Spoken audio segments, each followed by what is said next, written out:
The title of the thesis is Distribution Challenges in Expeditionary Logistics. It aims to identify those challenges and find a solution to fill that gap by developing a functional overview framework. Coming to the research questions, the first is to understand expeditionary logistics and how is it different from the commercial logistics. So expeditionary logistics is usually operated in areas far from the normal distribution process. Disaster logistics is one of the part of the expeditionary logistics, which the thesis focuses on.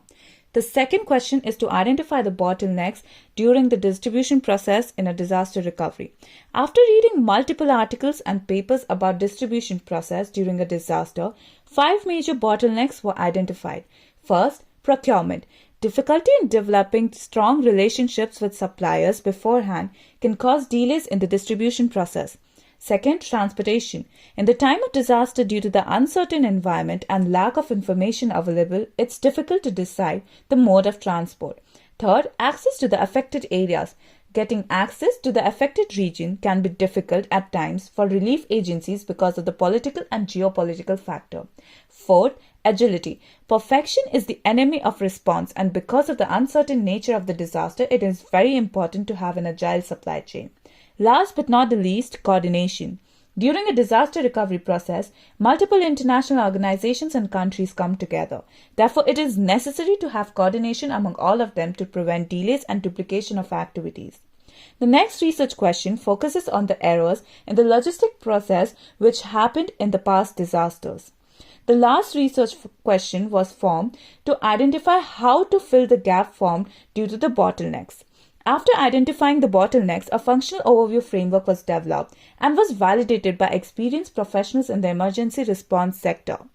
The 4 phases were segmented. The first phase, identify phase. It identifies the needs and risks after mapping the situation, and after the needs are identified, government and relief organizations like IFRC and UN are notified about the requirements. After the disaster hits, all the organizations shown under the notify phase are notified. The relief goods received from these agencies are mobilized and segmented according to the priorities. Looking at the needs, local logistic companies, suppliers, and vendors are contacted. The best transportation route is decided based on the current situation of the region. Relief goods finally reach the beneficiaries from logistic clusters, central distribution centers, or local distribution points. The identify phase and half of the notify phase happens in the preparedness sector, that is pre-disaster, whereas rest all of the phases happens in the response sector, which is post-disaster.